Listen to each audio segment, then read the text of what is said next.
Nagtataka na ang babaeng si Ana.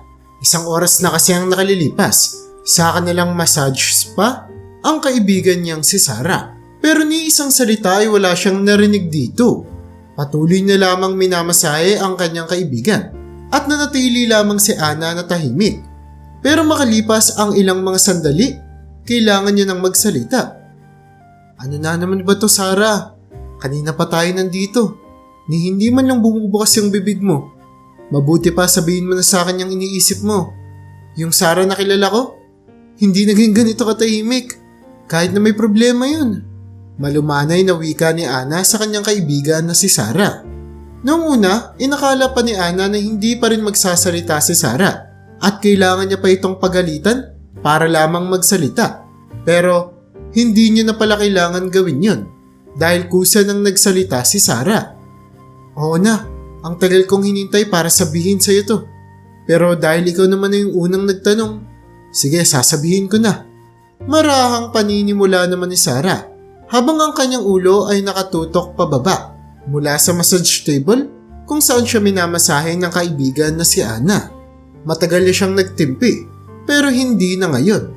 Sa katunayan nga niyan, masaya si Sarah dahil si Ana pa mismo ang unang nagtanong sa kanya. Ito naman kasi talaga ang dahilan ng pagpunta niya sa salon. Ang sabihin kay Sarah ang matagal nang gumugulo sa kanyang isip. Nakita ko yung boyfriend mo, Ana. Si Henry. Paninimula ni Sarah pero bago pa siya makapagpatuloy ay sumingit na sa kanya si Ana. O ano meron kay Henry? Ilang libong beses mo naman na siyang nakita ha. Pabirong wika pa nito na tila ba'y sinasadya niyang putulin kung ano ang sasabihin ng kaibigan. Oo, lagi ko siyang nakikita pero ngayon, nagulat na lang ako. Nakita ko siya kanina, may kasamang babae. Magka-holding hands pa.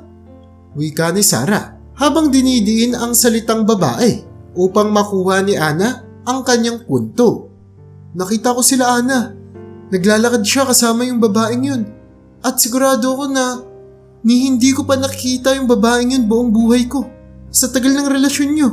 At alam mo pang nakita ko? Meron pa siyang dala-dala na malaking shopping bag. Mukhang kagagaling lang nila sa... Naudlot na naman ang pagsasalita ni Sarah nang biglang magsalita si Ana. Baka kapartner niya lang sa trabaho. Alam mo naman, maraming mga babaeng katrabaho yun. At maging ako, nakita ko na nga sila sa personal. Pagpuputol ni Ana sa mga sinasabi ng kanyang kaibigan na si Sarah. Samantala ay nababadtrip naman na si Sarah dahil hindi niya nagagawang matapos ang mga sinasabi niya sa kaibigan. Pero kahit na ganoon, ay nagpatuloy pa rin siya sa pagsasalita. Oo nga, pero malayong malayo naman yung nakita ko ngayon, Ana. Magka-holdingan sila, naglalakad. Parang ang cute-cute nga nila tignan eh. Parang mga bagets na magjowa. Patuloy pang paglalarawan ni Sarah para makita ni Ana sa kanyang isipan kung ano ang itsura ng boyfriend nito kasama ang ibang babae. At noong mga pagkakataon lamang na iyon, ay sobrang gulat ang naramdaman ni Ana na halos mapatigil siya sa pagmamasahe sa likuran ng kaibigan. Isang buong minuto pa ang makalipas, nahihirapan pa rin si Ana na iproseso sa kanyang utak ang mga bagong impormasyon na sinasabi ni Sarah sa kanya. Alam ko kung anong nakita ko, Ana. Hindi ako magsisinungaling sa'yo. Pangungumbinsi pa ni Sarah. Si Ana ay kaibigan na ni Sarah ng mahigit 10 taon. Mas matagal niya pa itong kaibigan kaysa sa naging relasyon nila ni Henry. Kaya naman, lubos niya talaga itong pinagkakatiwalaan. Pinagkakatiwalaan man niya ang kaibigan, pero may tiwala rin naman si Ana sa kanyang kasintahan na si Henry. Sa katunayan pa nga niyan, 5 taon na silang magkasintahan ni Henry at noon lamang nakaraang buwan ay nagawa pa nitong makapag-propose sa kanya. Napakalaki na rin ang sakripisyong ginawa ni Ana para kay Henry. Noon kasing nagsisimula pa lamang ito sa kanyang shipping business, nag-drop out ng kolehiyo si Ana para makapagtrabaho ng 10 oras kada araw para masuportahan ang kanyang boyfriend.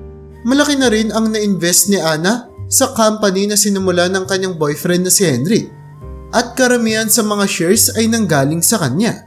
Sa sobrang pagsusumikap nga ni Ana ay may mga araw na may sakit siya pero kinikailangan niya pa rin magtrabaho para masiguradong meron silang makakain ng kanyang kasintahan. Alam ni Ana kung gaano nila kamahal ang isa't isa. Kaya naman, napakalabong isipin na mayroong kung sinong babae lamang ang ipagpapalit ni Henry sa kanya sa kabila ng mga ginawa nito para sa lalaki. Sarah, pasensya ka na pero hindi ako nakakakita ng dahilan kung bakit maglolo ko sa akin si Henry. Lalo na ngayon na napakaraming na naming pinagdaanan. Biglang wika ni Ana matapos ang ilang minutong katahimikan. Wala nang gusto pang gawin si Sarah kundi ang sigawan ng kanyang kaibigan at ipamukha dito na hindi siya nagsisinungaling para mabukas ang mga mata nito. Pero hindi niya yun ginawa. Totoo naman kasing alam ni Sarah na naglolo ko si Henry sa kanyang kaibigan. Pero alam din naman ni Ana na kailangan niyang makakalap ng ebidensya para mapaniwala ang kaibigan. Kilala niya si Sarah. Kahit na anong sabihin niya dito o ng kahit na sino pang tao, hindi agad-agad itong maniniwala. 30 minuto pa ang makalipas, natapos na rin ang pagmamasahe na ginagawa ni Ana sa kaibigan. At agad-agad din namang umalis si Sarah pagkabigay nito ng bayad. Natapos naman ang shift sa trabaho ni Ana, mga alas 5 na ng gabi. Pero kahit na nakauwi na siya ng trabaho ay hindi niya pa rin mapigilang isipin kung ano ang sinabi sa kanya ni Sarah noong araw na iyon. Niloloko ba talaga ako ni Henry? Ito ang paulit-ulit at patuloy na tumatakbo sa isip ni Ana hanggang sa tila ba ay nababalo na siya. Pinagkakatiwalaan ng lubos ni Ana ang kasintahan na si Henry. Pero sa parehong pagkakataon, alam niya rin naman na hindi siya pwedeng magtiwala na parang isang bulag dahil hindi ito magandang bagay. Pero ang hindi alam ng mga tao tungkol sa kanilang relasyon, lahat ng perang kinikita ni Ana mula sa massage parlor na pinapasukan niya at mga assets niya, nakapangalan lahat ito kay Henry. At ang magulpang parte ng kanilang relasyon ay maging ang perang ininvest ni Ana para sa kumpanya ng kanyang nobyo. At ang mansyon na binili ni Henry para sa kanya bilang isang engagement gift ay hindi rin nakapangalan sa kanya, kundi lahat ng ito ay nakapangalan sa company assets ni Henry. Pero alam naman ni Ana na ito ang huling bagay na dapat niyang isipin dahil hindi pa rin siya makapaniwala kung lolokohin lamang siya ni Henry matapos ang lahat ng kanilang pinagdaanan. Paano naman ako lolokohin ng isang taong nag-propose sa akin isang buwan lang nakararaan? Bulong niya sa isipan. Pilit na iniisip ni Ana na malaki ang posibilidad na nagkakamali lamang ang kaibigan niyang si Sarah sa kanyang nakita. Pero noong gabing yun ay hindi pa nakakauwi si Henry. Kaya naman, napakaraming oras ni Ana na makapag-isip ng kung ano-anong mga bagay. Sinusubukan niyang alalahanin ang mga sinyalis noon na pwedeng magpakita na niloloko nga siya ni Henry hanggang sa nanalo na nga ang kanyang kuryosidad. Dahan-dahang umakyat ang babaeng si Ana papunta sa kwarto ng kanyang asawa. Handa na ito para halughugin ang mga gamit ni Henry. At pinagkatiwalaan niya ang kanyang sarili na kung matapos siya sa paghalughog ng mga gamit ni Henry at wala siyang makita, handa na siyang kalimutan ng lahat ng sinabi ni Sarah at pagkatiwalaan muli ang lalaki katulad ng dati. Unang tinignan ni Sarah ang mga financial documents ng business ni Henry na nakakalat lamang sa kanilang bahay. Hindi naman magaling si Ana sa mga numerong nakikita niya sa screen ng laptop ni Henry at napagtuunan niya lamang ng pansin ang bank statements na nahanap niya. Noong una ay wala namang kakaiba sa bank statement na nakita niya hanggang sa may paulit-ulit na lumabas na isang pangalan sa bank statement ng kanyang kasintahan. At sa kanyang pang pag-iimbestiga, 6 na buwan na ang nakalilipas simula noong unang lumitaw sa bank statement ng kanyang fiancé na si Henry ang pangalang ito. Laila. Yon ang pangalan na lumitaw sa bank statement. Iniisip mabuti ni Ana kung meron bang kapamilya o kamag-anak si Henry na may pangalang Laila. Maaaring hindi niya pa lamang ito nakikilala o baka ay nakita niya na at hindi niya lamang alam ang pangalan. Pero natigil sa pag-iisip si Ana nang makita niya ilang mga segundo makalipas ang napakalaking pera na pinapadala ni Henry sa pangalan ni Laila.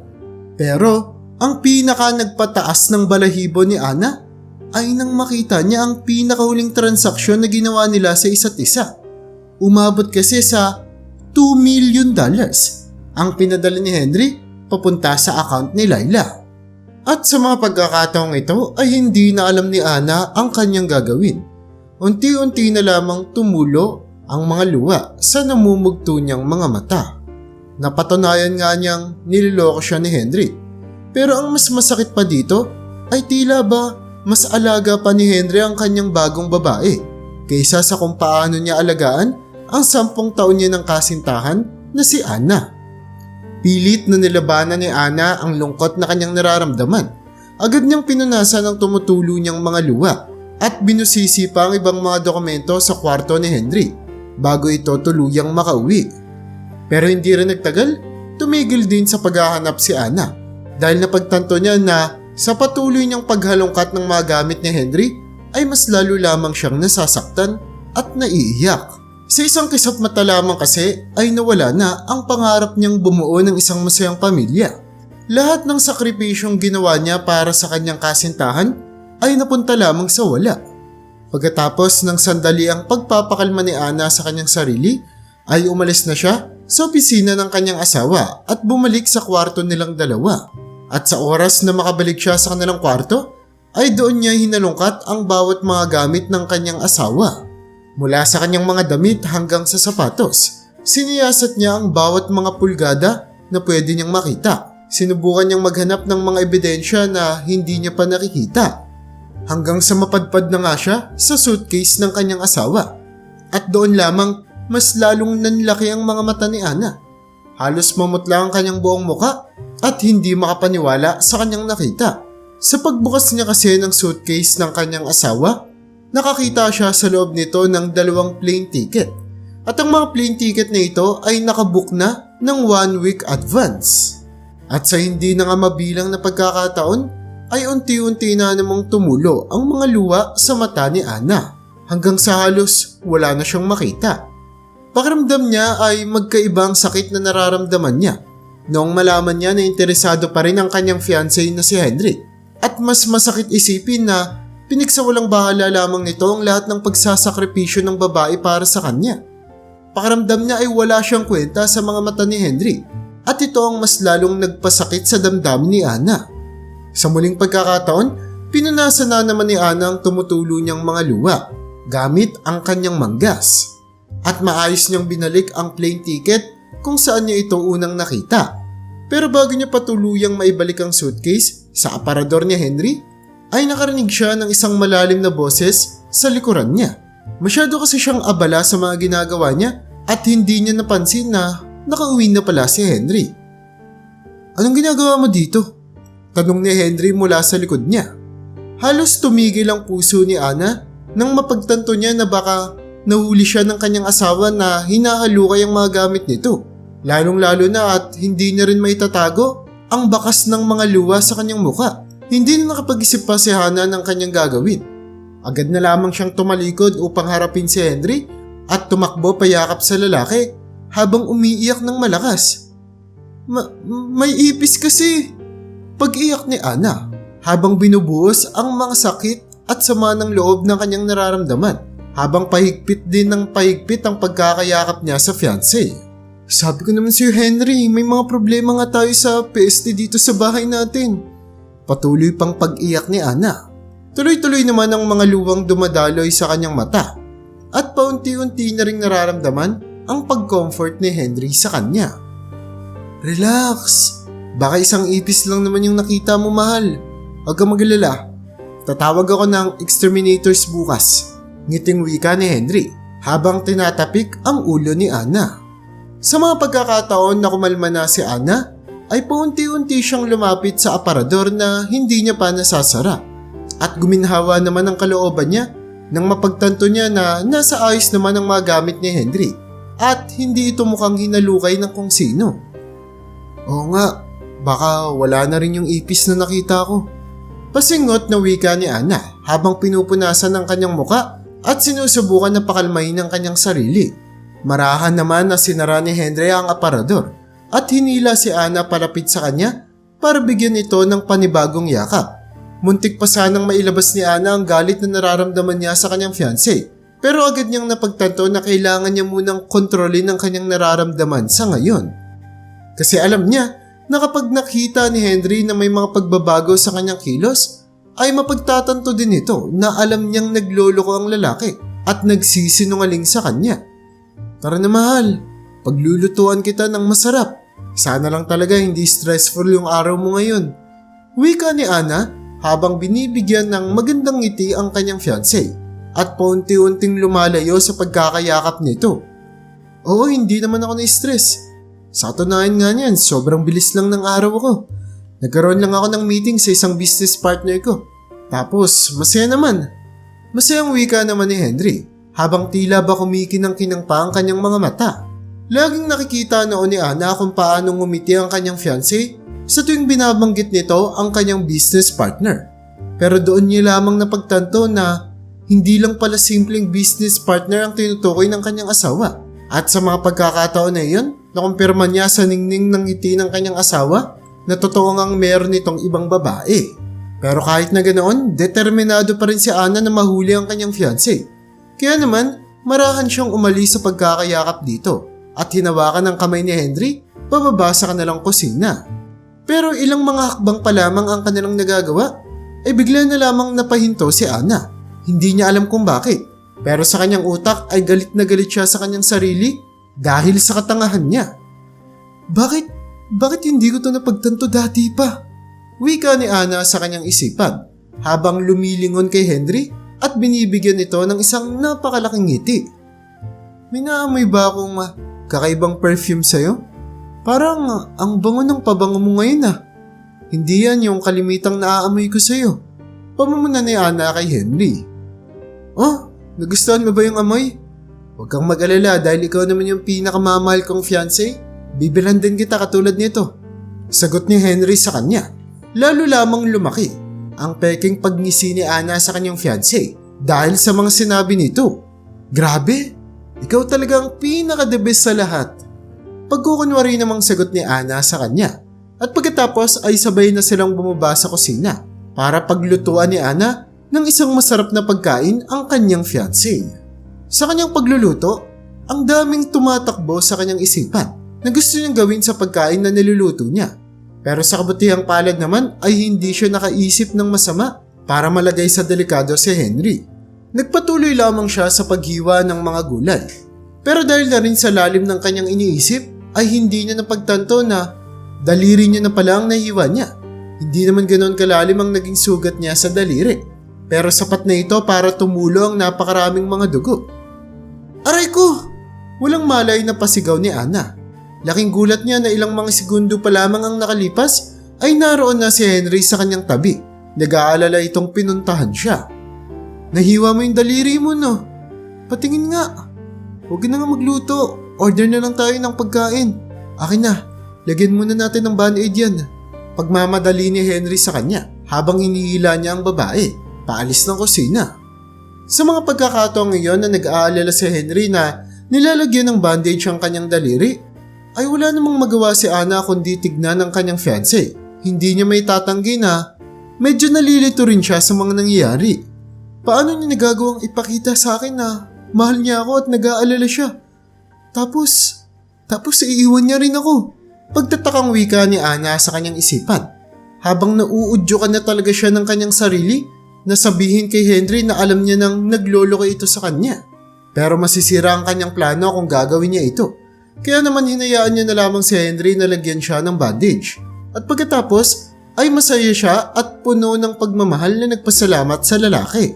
Sa mga pagkakataon na iyon, ang nasa isip na lamang ni Ana ay kung paano niya makukuha ang assets at mga pera niya na ininvest niya sa business ni Henry. Wala na siyang pakialam kung iiwan siya nito. Kaya naman, kailangan niyang kumilos ng matalino. Sigurado ako na wala rin sa plano niyang ibigay sa akin tong mansyon. Ito ang gumugulo sa isipan ni Ana. Isang gabi, habang tahimik siyang nahimlay sa kanilang kama, katabi ang kanyang fiancé na si Henry. Tulog na si Henry noong gabing yun, pero hindi naman makatulog si Ana. Kahit na anong subok niya ay hindi siya makatulog. Patuloy na gumugulo ang napakaraming mga katanungan at plano sa kanyang isipan. Iniisip niya na kung paanong hindi nakita ni Sarah na merong babae ang kanyang asawa. Siguradong tangang-tanga pa rin siya dito hanggang ngayon. Kaya naman, Ginugol ni Ana ang buong gabing yun na halos hindi niya man lang napikit ang kanyang mga mata.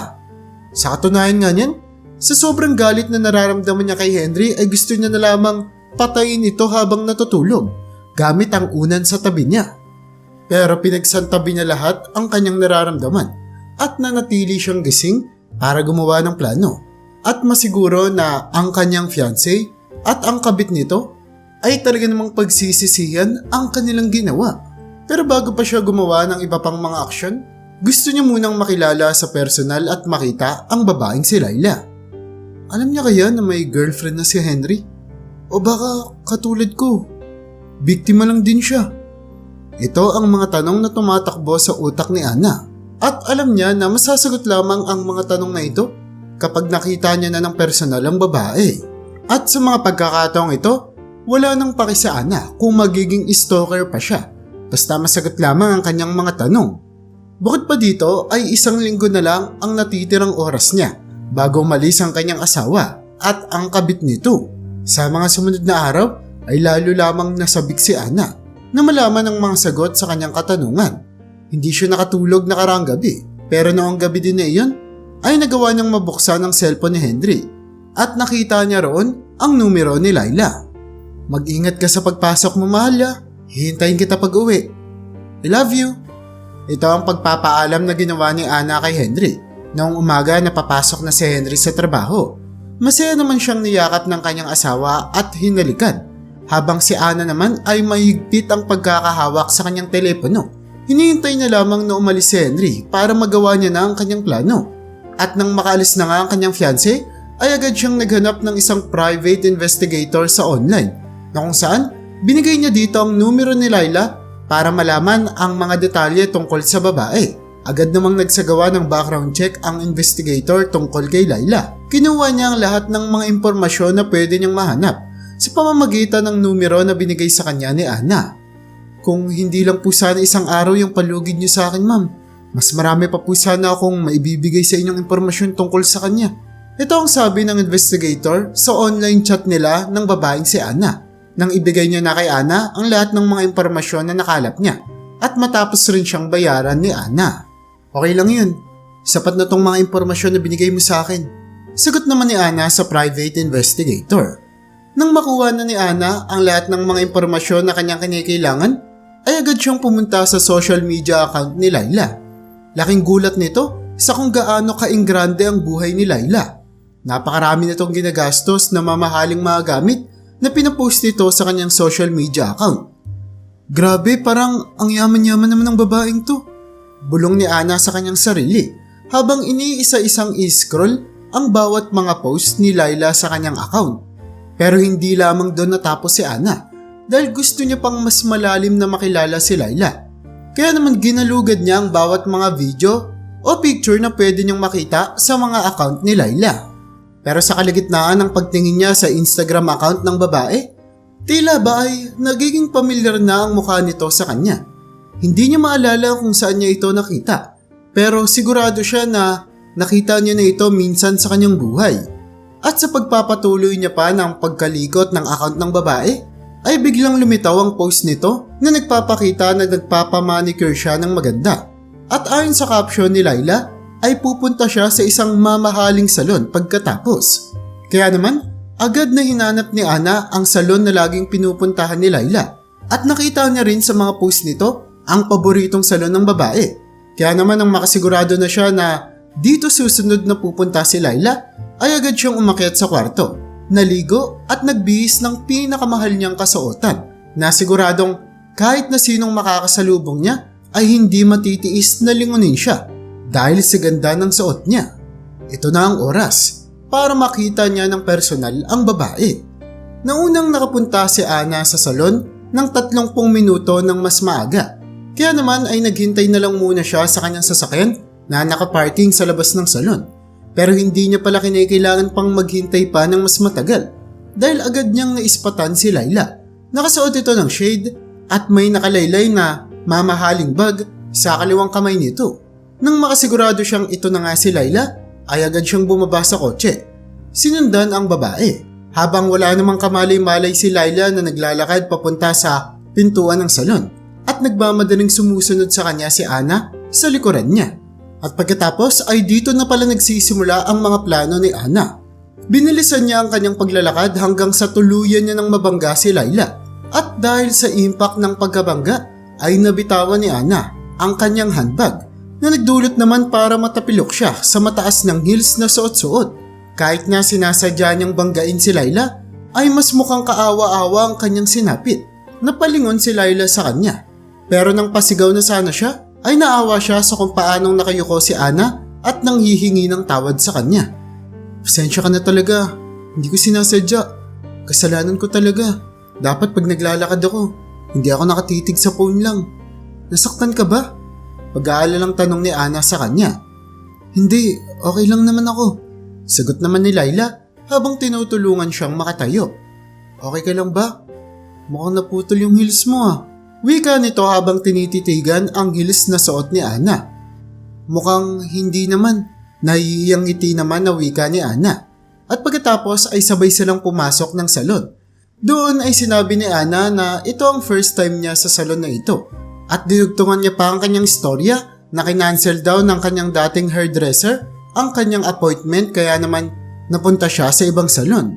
Sa kalagitnaan ng kanilang pag-uusap, sinisigurado ni Ana na makita ni Layla kung paano niya himasin ang purong diamanteng bracelet na niregalo sa kanya ni Henry noong kaarawan niya.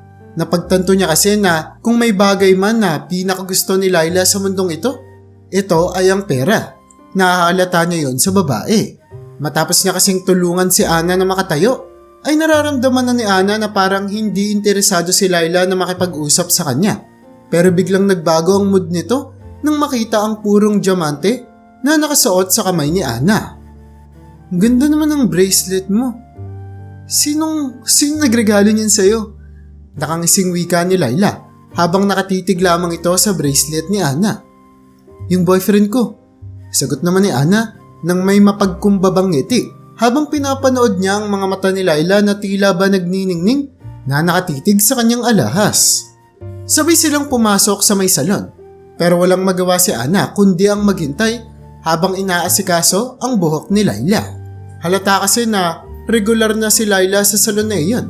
Nakita ni Ana kung paano siya tratuhin ng mga nagtatrabaho sa salon. Hanggang sa kalagitnaan ng kanilang session ay napansin ng isang hairdresser ang alas na singsing na nakasuot sa daliri ni Layla. Ang ganda naman yan, saan mo nakuha yan? Inggit na wika nito. Nako, hindi mo kakayanin yung presyo. Sagot naman ni Layla. Huwag ka na nga mainggit kay Ma'am Layla, Mia. Halata namang engaged na siya eh. Pagsingit ng isa sa mga hairdresser sa kanilang usapan. Napatingin naman ng may pagkamangha ang hairdresser na si Mia sa kanyang kliyente na si Layla. Totoo ba ma'am? Sana loyal siya. Alam mo naman, ang daming mga lalaki na hindi. Wika nito sa babae. Alam mo Mia, para sa akin, wala naman akong pakialam dun. Buong pagyayabang na sagot ni Layla sa kanya. Wala nga akong pakialam kung kasal pa siya sa iba eh. Ang totoong pakialam ko lang ay kung magkano yung perang meron siya. Patuloy pang pagmamayabang ni Layla. Pero hindi pa pala dito natatapos ang kanyang mga kayabangan. Alam mo Mia, hindi ko na idedetalye pa sa iyo yung buong storya namin. Pero mula sa kunikwento niya sa akin, mukhang tanga-tanga yung girlfriend ng jowa ko ngayon. Natatawang saan nito. Nanggigigil naman si Ana habang pinapakinggan ang bawat mga salitang lumalabas sa bibig ni Layla. Hindi nito alam na nasa likod lang pala ang babaeng tinutukoy niya. Patuloy lamang lumaki ang kanilang usapan. At maging ang mga hairdresser ay tuwang-tuwa sa kinukwento ni Layla na para bang walang mali sa kanya. Dinitalya ni Layla kung gaano kabobo ang girlfriend ng kanyang jowa na hindi man lang nito nakahalata na may kabit ang kanyang kasintahan. Habang nagtatawanan ng mga hairdresser sa kung paanong magkwento si Layla ay wala namang magawa si Ana kundi ang maging kalmado. Pero sa katunayan yan, ang gusto niya talagang gawin ay pagsasapakin at sigawan ang mga tao doon. Kung paanong hindi nakakatawa ang makasira ng ibang relasyon. Ngayon nga ay napatunayan ni Ana na hindi biktima si Layla, kundi isa din siyang manloloko. Kaya mas determinado pa si Ana na sirain ang buhay ng babaeng si Layla at ng kanyang kasintahan na si Henry. Bisit na babaeng yun. Bakit ko pa kasi inisip na biktima lang din siya dito? Nanggagaliiting saad ni Ana sa kanyang isipan. Alam niyo na guys, kasalanan ko ba kung hindi na siya mahal ng boyfriend niya? Pangising-isipang wika ni Layla habang nagsasalita. At noong mga pagkakataon na iyon, ay pakiramdam ni Ana na narinig niya na ang dapat niyang marinig. Sapat na iyon. Kinuha niya ang kanyang cellphone mula sa kanyang handbag at nilagay ito sa kanyang tenga. Nagkunwari siya na mayroong tumawag sa kanya bilang pagpapalusot para makalabas siya sa salon. Napatayo na lamang si Ana sa labas habang pinipigilan ang pagpatak ng kanyang mga luha. Iniisip niya na kung tama pa ba ang mga desisyong ginagawa niya at kung mas nararapat na lamang ba na iwan ang kanyang kasintahan na si Henry at ang babae nito dahil sila naman ang nagkasala sa kanya. Deserve naman nila yung isa't isa, banggit ni Ana sa kanyang isipan habang pinipilit kung ano ba ang tamang desisyon na dapat niyang gawin. At sa mga pagkakataon na iyon ay naiisip na ni Ana na magpakalayo-layo lamang. Dapat bang umuwi na lang ako? Impake ko na ba lahat ng gamit ko bago makauwi si Henry? Pwede bang umalis na lang ako sa lugar na ito? Sa malayong malayo para makalimutan ko na yung tungkol sa kanila? Pag-iisip niya. Pero habang naaalala niya kung paanong tinapon lamang ni Henry ang lahat ng kanilang pinagsamahan para sa isang babae, ay lalo lamang lumaki ang galit sa puso ni Ana. Hindi rin siya makapaniwala na ang mga perang pinaghirapan niya para masuporta niya ang business ni Henry ay ang babae lamang nito na si Layla ang nakikinabang. Hindi ako pwedeng umalis ng ganto-ganto lang. Kailangang magbayad sila sa mga kagaguhang ginawa nila sa akin. Yun ang naging pinal at determinadong desisyon na naisip ni Ana. Matapos ang ilang mga sandali ay kalmadong bumalik si Ana papasok ng salon nang may isang napakalaking ngiti. Sa sobrang determinado niya na magtagumpay sa kanyang pinaplano, ay nakisali pa nga siya sa usapan ng mga hairdresser at ni Layla tungkol kay Henry. At simula noong mga pagkakataon na iyon, ay wala nang balak pa si Ana na tumiklop hanggat hindi siya nakapaghihiganti sa dalawa. Nang matapos ang araw na iyon, matagumpay na nakuha ni Ana ang numero ni Layla kaya naman pwedeng-pwede niya na itong i-message nang hindi siya nakahalata. Pero kahit na nakuha na ni Ana ang numero ni Layla, ay hindi pa rin naman naging mangahas ang kanyang mga aksyon. Hindi niya tinawagan o tinext man lang si Layla hanggang sa 2 araw ang makalipas. Noong mga pagkakataon na iyon ay 5 araw na lamang ang nalalabi bago tuluyang gamitin ni Henry at Layla ang kanilang plane ticket. Sa mga pagkakataong ito, nagpakita si Ana sa isa sa pinaka-paboritong restaurant ni Layla. Hindi ko alam na paborito mo ring puntahan to. Lagi rin akong pumupunta dito. Wika ni Ana na alam niya naman sa sarili niyang isang malaking kasinungalingan dahil ang restaurant na iyon ay hindi niya pa nakikita buong buhay niya. Oo, lagi rin ako nandito. Sobrang exclusive kasi ng restaurant na ito. Ikaw ba? May kasama ka? Kumusta yung boyfriend mo? Pagtatanong ni Layla sa kanya. Alam mo na, busy na naman. Sobrang time-consuming kasi ng trabaho.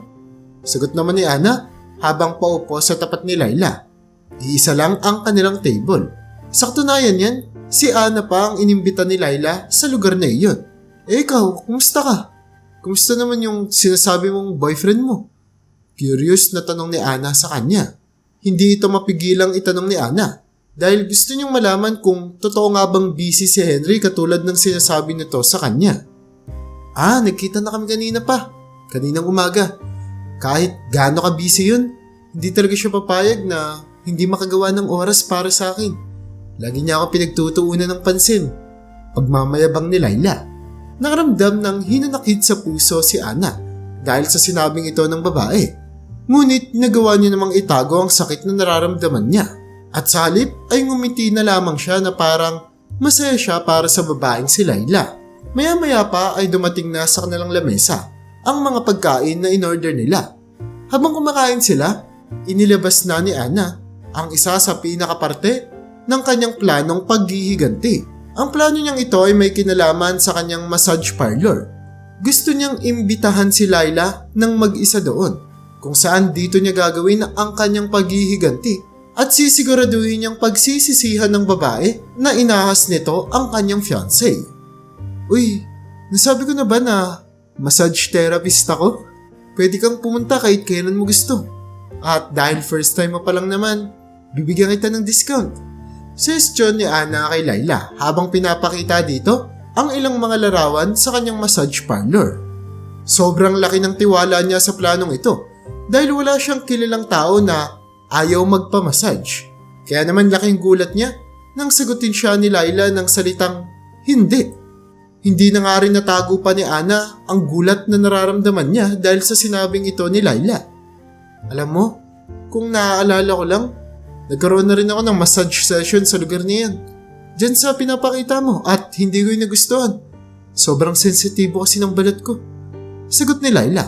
At dahil sa sinabing ito ng babae, ay biglang mayroong memorya na numbalik sa babaeng si Ana. Memorya ito kung saan pumasok nga si Laila sa kanilang massage parlor at naaalala niya na naging kliyente niya ito. Pero bago niya pasimulan ang kanilang session, ay bigla na lamang umayaw si Laila at pinahinto siya sa pagmamasahe. Gusto pa sanang ipagtanggol ni Ana ang kanilang parlor. Pero noong mga pagkakataon na ito ay hindi pa naman sila ganoon ka-close, kaya naman pinigilan niya ang kanyang sarili. Sa halip, nang makauwi na siya sa kanilang bahay, ay nagsimula na siyang sendan si Laila ng iba't ibang mga flyers mula sa kanilang massage parlor at kung ano ang benepisyo ng pagmamasahe. Nagsend pa nga siya ng mga video na nagpapakita kung gaano ka-relaxing at kasarap sa pakiramdam ang makatanggap ng isang masahe. Pero kahit na anong pagpupumilit ang gawin niya, parehong sagot lamang ang natatanggap niya palagi. Ayaw ni Laila ng salitang masahe. Samantala, katulad ng nakasanayan ni Ana, araw-araw kung umalis si Henry at wala itong oras para sa kanya. Kaya naman araw-araw ding chinecheck ni Ana ang suitcase ng kanyang fiancé. At laking gulat niya na napakalaki na ng paghahandang ginawa ni Henry para sa kanilang trip, kung saan ay marami na siyang mga gamit at mga damit na naimpake. Sa sumunod na araw, nakapagtataka na hindi na nagpo-post pa si Laila ng mga lugar na pinupuntahan niya o kung ano ang ginagawa niya. 3 araw na lamang bago ang pag-alis ni Henry at ni Laila.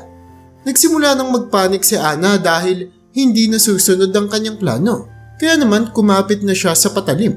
Gumastos ng pera si Ana para bumili ng mamahaling mga kwintas at pinadala ito sa bahay ni Laila. Ginagawa niya ang lahat para makuha ang interes ng babae. Hanggang sa 2 araw na lamang ang nalalabi dahil wala nang makitang ibang paraan pa si Ana na papuntahin si Laila sa kanyang massage parlor, ay nagsimula na siyang mag-isip ng panibagong plano. At sa planong ito ay gusto niya lamang isabotahe ang pag-alis ni Henry at ng kanyang kabit. Siguro nanakawin ko na lang yung mga plane tickets ng mga hinayupak na yun. Pagpapanik ni Ana habang pabalik-balik itong naglalakad sa loob ng kwarto nila ni Henry. Hanggang sa nakarinig siya ng isang notification sa kanyang cellphone. At nang tignan niya ito, ay laking gulat niya nang bigla na lamang umuo si Laila sa kanyang proposal. Aalis kasi ako sa susunod ng mga araw. I'm going on a trip. So, pwede kong subukan yung masahe na sinasabi mo. Pero ilang mga minuto lang ha. Napaka-busy kong tao eh. Ito ang makatagang nabasa ni Ana sa mensahe ni Laila. Samantala, tila ba demonyong nakangiti si Ana habang pinagmamasdan ang text message sa kanya ni Laila. Sa wakas, magagawa niya na ang kanyang plano. Kaya naman agad-agad siyang nag-type at nireplyan ng babae na mayroon pang smiling emoticon sa tabi ng kanyang mensahe. Pinapangako ko sa'yo, hindi mo to pagsisisihan. Yon ang makakatagang nireply ni Ana sa kanya, kabaliktaran sa kanyang plano. Dahil ang gusto niya talagang mangyari ay magsisi si Laila hanggang sa puntong hihilingin niya na lamang na sana ay hindi na siya pinanganak. Sa pagpapatuloy ng buong araw na iyon ay nasa good mood lamang si Ana habang pinaplano niya pa ang ibang mga parte at aspeto ng kanyang plano. Nang mapagkasundoan na nga nila ni Laila na ang appointment ay mangyayari kinagabihan, agad na nag-book ng VIP room si Ana sa loob ng massage parlor. Pero hindi lamang para kay Laila ang plano na ito dahil gumastos din si Ana ng mamahaling ticket sa isang mamahaling restaurant para sa kanyang mga katrabaho. Ang restaurant na ito ay malayo sa kanilang parlor para masigurado niyang marami siyang oras na masasolo ang babaeng si Laila. Isang araw na nga lang, bago ang nakatakdang pag-alis ni Laila at Henry, naplansya na ng maayos ni Ana ang kanyang plano. Inihanda niya na ang mga ticket sa mamahaling restaurant para sa kanyang mga katrabaho at masiguradong aalis ang mga ito pagkatapos ng kani-kanilang mga shift. Sa katunayan nga niyan, bago siya makaalis ng bahay, ay binigyan niya muna ng isang matamis na halik si Henry bago naman ito umalis papuntang trabaho. At nang makalabas na nga sa pinto si Henry, ay naghanda na rin siya sa kanyang pag-alis. Pagkatapos ay sinigurado ni Ana na ang mga itim na boteng in-order niya sa online ay nasa perpektong kondisyon pa rin bago siya pumasok. Sa ngayon ay huling araw niya na sa trabaho. Naging maayos ang takbo ng araw ni Ana. Minasahe niya ang mga regular niya ng kliyente na dati pang nagbubok ng session sa kanya. Lahat ng mga taong nakakita sa kanya ay nahahalata na sobrang good mood si Ana. Bakit parang ang saya-saya mo yata mula pagpasok mo kaninang umaga pa? Pagpupuna ni Emily, isa sa mga katrabaho ni Ana sa kanya, habang binibigyan niya si Ana ng curious na tingin. Oo nga Emily. Tapos hindi lang yun. Yung ticket sa restaurant na binigay niya sa atin, sobrang mahal kaya. Tapos nag-volunteer pa yang si Ana na siya na daw magsasara ngayong araw. Buntis ka ba? Pagsingit naman ni Valerie, isa din sa mga katrabaho ni Ana. Ha? Ano? Hindi. Bakit mo naman iisipin yan? Sagot ni Ana habang iniiling ang kanyang ulo upang ipakita sa kanyang mga katrabaho na nagkakamali sila ng iniisip. Siguro sa bago mong kliyente no? Parang nahalata kasi namin na iniisip mo na may magandang mangyayari. Tama ba? Sagot naman ni Valerie habang tumatango sa tabi niya si Emily. Siguro alam mong may magandang mangyayari talaga ngayong araw. Dagdag pa ni Emily. Excited lang ako. Meron kasi akong bagong kaibigan. Pumayag siya ng isang session. Yun lang. Pagpapaliwanag ni Ana nang mayroong isang napakalaking ngiti sa kanyang mukha. Pero sa katunayan yan, sa loob-loob ni Ana ay sobra siyang ninenervyos. Pero sinisigurado niya na hindi ito ipakita kahit kaunti lamang. Para kasi masigurado niya na hindi magtataka sa kanya si Laila, ay hindi rin siya gagawa ng mga kakaibang bagay na ipagtataka nito. Nagpatuloy lamang sa pakikipag-usap si Ana sa mga kaibigan niya at katrabaho na si Emily at Valerie sa gitna ng kanilang break. At nang matapos nga ang kanilang pag-uusap ay mabilis din namang lumipas ang araw at oras na para umalis ang kanyang mga katrabaho. At ito na rin ang pinakahihintay niyang pagdating ni Laila sa massage parlor. Mag-ingat kayo pagpapaalam ni Ana sa mga katrabaho niyang paisa-isang lumabas sa parlor. At nang masigurado niyang wala ng tao sa loob, ay inilabas niya ang itim na mga boteng in-order niya sa online. At ilang mga minuto pa nga lang ang nakalipas ay dumating na si Laila. Oh, Laila, kumusta? Nahirapan ka ba sa biyahe? Ngiting tanong ni Ana sa babae habang inaalalayan ito sa mga gamit niya. Tila ba isang spoiled brat na babae naman ang pinapakita ni Laila. Oh, napakahirap naman palang bumiyahe papunta dito no. Laging traffic. Nakakaumay. Sad nito sa babae. O siya, saan ba ako hihiga? Mayabang na tanong nito kay Ana. Kaya naman agad tinuro ni Ana ang VIP room kung saan niya balak gawin ang madilim niyang plano. Nang makahiga na si Laila, ay unti-unti na siyang minasahe ni Ana. Hindi pa rin maalis ni Ana ang mga ngiti sa kanyang muka. Habang pinaplano niya kasi ang mga bagay na ito, ay paunti-unti na ring nawawala ang pagmamahal niya kay Henry. Kaya naman, ito na ang huling hakbang para patunayan sa lalaking si Henry na nagkamali siya sa kanyang mga naging desisyon. Bakit ka na traffic? Hindi ka ba hinatid ng boyfriend mo? Tanong ni Ana habang sinisimulan ng masahiin ang likod ni Laila. Oo, nasa trabaho pa daw. Pero mamaya magkikita kami. Alam mo naman sitwasyon ko, di ba? Kailangan niya munang tumakas doon sa stupid ang girlfriend niya. Nakakairita na nga, kailangan ko laging maghintay. Dismayadong wika ni Laila. Alam ni Ana na magaling siyang magmasahe. Kaya naman bago pa makatulog si Laila, ay patuloy niya itong kinausap ng kinausap. Maya-maya pa, ay nilabas niya na ang kanyang itim na mga bote. Malakas ang kabog sa dibdib ni Ana, habang pasimpleng binubuksan ito. Wala namang kamalay-malay si Laila sa mga susunod na mangyayari. Pinahid ni Ana ang liquid mula sa boteng binili niya at sinigurado niyang tama ang kanyang pinapahid.